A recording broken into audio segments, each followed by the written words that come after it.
bottom left.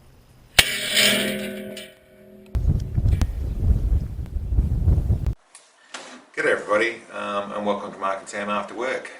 Bit of a different video format today because I'm coming up with a different way of answering a question, and that is basically we get quite a few emails, quite a few questions as to finding out about load data. And there's a few things that I want to go through there, but I get that for some people it's not as obvious as I think it is, so I want to try and help with that. A lot of people are going to know this already, like a lot of things I go through, and other people it's going to just be the basic building blocks on how to develop a load for something that you don't know, a new cartridge, a new rifle, new whatever it is, and you're trying to figure it out. So for that process I would start with, listen, what we'll do is we'll start with a round that I haven't used before. A lot of people know about it already, but what I'll select is a 6.5 by 55 Swede. Okay, and let's see what we've got here. Your Wikipedia is a place you can look. I tend to go through and find there's some good general sort of stuff. Here's one of the sites, which will have a lot of information. A fair bit of reading to do here, but a fair bit of history with some idea about load data, what they're actually running, 45 grains, and different load data, which you can go through and read in here and get an idea of what people are using around the world, and from proper statistics to general information in this sort of thing. I'll tend to go and find one of the, let's go again, 6.5 by 55 load data, this sort of thing here. Yeah, the likes of sniper forums. In here you'll tend to find people sharing a little bit more in the way of information. Obviously you take everything with a grain of salt, but here's exactly the type of thing I'm looking for. You know, so they are talking about with 140 grain, which is a bullet I would tend to be suspecting is a good one to start with, in the way of a good ballistic coefficient, and you can see the sort of powders that they're talking about. I've all got some references here with 160 grain running 43 grains of that same powder, and 120 grain projectile running 46 grains of that powder.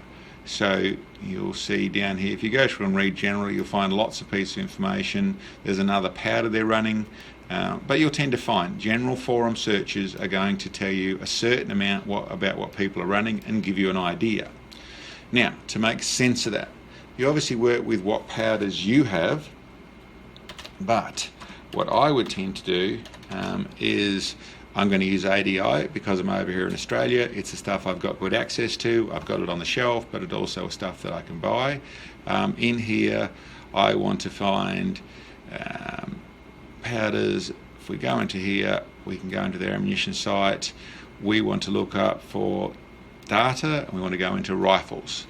I acknowledge that's their disclaimer to say that they are not taking responsibility for what you do, and then we'll go to the actual round that we want. I mean, in here, as I've mentioned, you'll go and figure out what grain bullet you want, but for me I'm looking in the 140 grains, different bullet but still 140 grain bullet. And you can see in here what I'm generally looking at here is, for me, I want the highest speeds I can run with decent pressures. The two that stand out to me are the 2209 and the 2217. The 2209 running the 26 17 feet per second with 44 grains, and that's the 2217 running 2651 at 51.5 grains. You'll notice we have a little bit more pressure in the 2217, so you'd suspect a tiny bit more. You probably get the same speed or even better out of the 2209 if you raise those pressures a little bit with a tiny bit more. But that's a general idea, starting from the 39 grains, which is where you should be really starting, and then moving up to the 44 grains. What I'll tend to do is I've just simply skipped to the ADI powders, and that's all our information isn't generally going to be in that. So the other thing I use in the ADI powder,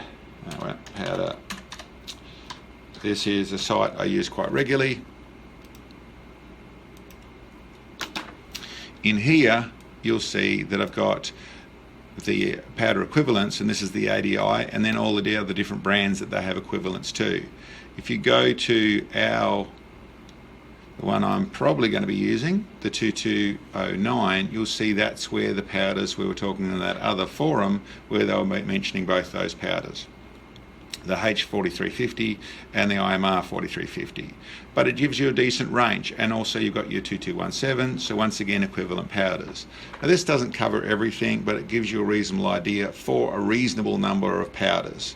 And you're really doing a bit of extrapolation. You're reading between things, you're reading between the lines, you're looking at what powders people are talking about, and then see what you can get. You may not be able to get the 2209, you can get the N150 or the N55 550 in the, what powder is that? In this powder, then you know that gives you an equivalent, and it's all to be taken with a grain of salt, but all as a good starting point. The last thing that you're going to do, or maybe the first thing you're going to do, is put in the bullet that you're actually going to use. I would tend to use the burger bullets as my starting place. Not always where I end up, but it's a good place to start.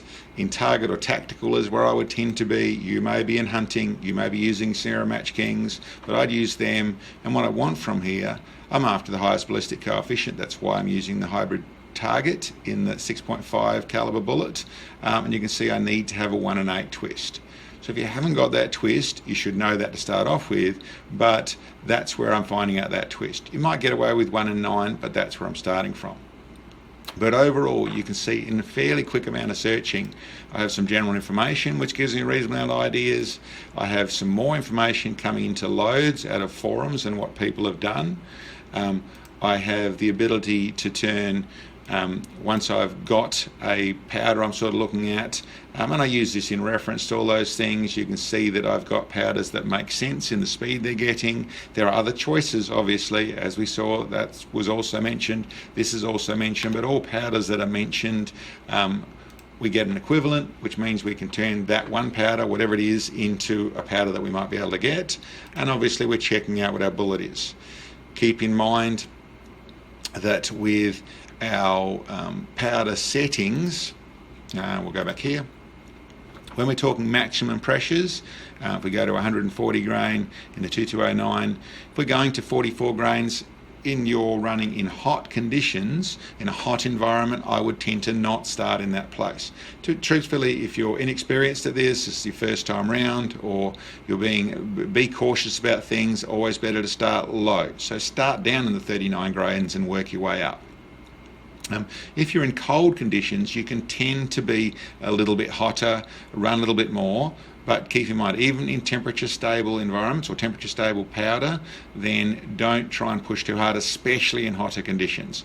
But always, in this sort of thing, a little bit of caution, starting a little bit lower, maybe starting in the middle of the range and moving up, depending on what you're chasing. I tend to be after the most speed, the most efficiency, without pushing the boundaries. So I want to be in that place, and then I'll make everything shoot. A lot of people will start low, do their ladder testing, and work their way up.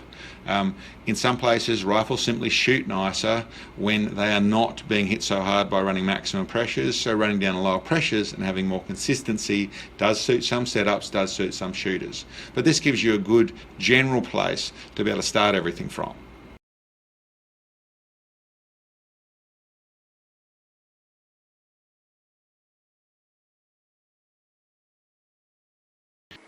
But that little lot there is how I would start the process to build up a load that I hadn't done before. Keep in mind, and as I started the conversation, there's no such thing, well in my opinion, there's no such thing as a perfect load. People will come up with a load that works very well for them. People do a lot of ladder testing. I don't tend to do a lot of testing. I have some dubiousness about the end result of that side of things, but listen, that really comes down to what works for you and trying to make things work for you. This and what I just went through there is the basics of how I use the internet to do what I'm doing. Now you can do this with books to a certain degree, you can do this with talking to people at shooting clubs and talking about what they do, that side of things. I tend to like to build it and take responsibility for what I'm building myself. And I use that sort of forums and general information to give myself some guides, so I've got some good places to start from. And that's all I'm talking about, places to start from. Then I start testing. I certainly analyse and look at my pressures. I tend to be running the higher side of things, so I want to get the most out of it. In a lot of places, and I would stress that it does come to a place where that's only to do with what I'm shooting, what suits me. In other places you'll find that there's people who want to keep their pressures down, they want to keep the rifle's behaviour down, keep it all nice and neat and tidy. They'll load test or ladder test to get to a point where everything's working really nicely at lower levels, and there's nothing wrong with that. It really comes down to what suits you. But in that information, not only do you get powder choices, with ideas on powder and pressure, you'll also find that there is conversations about types of brass, about bullets people are specifically using for things, even about primers, about everything with it, with the general, doing what we refer to as Google it. But that's type in there, ask the basic questions, and then go through and read what people are saying. Don't take anything for granted, don't take anything as right. Everything goes with a pinch of salt. But by doing that sort of stuff, you can find a lot of information, a lot of reading to go through and make sense of things, to then for you to use and go and test and create your own load. Anyway, listen, I hope that was of some help for some people. I know it's teaching people to suck eggs in other places. There's people who already know this stuff and know it very well and do it all the time. This is for the people who haven't seen that, and that's the basics of what you can do with, I'm using a PC here, obviously, whether that's a laptop or that's a phone, all the same processes to try and get some information to help you build your new load for your new rifle or your first hand load that you've ever done. All can be done in that nature. Anyway, thanks for checking us out. I'll catch you next time. Thanks for watching the video, guys. I hope you enjoyed. Down below here we've got a link to our web store where we have some of the specialised long-range shooting products that we actually produce. Check them out. And for those of you who can, it'd be great to get some help. In our store we have support bits, and when you purchase those, the money goes direct to our channel and helps us bring these videos to you. Thanks, guys. See you next time.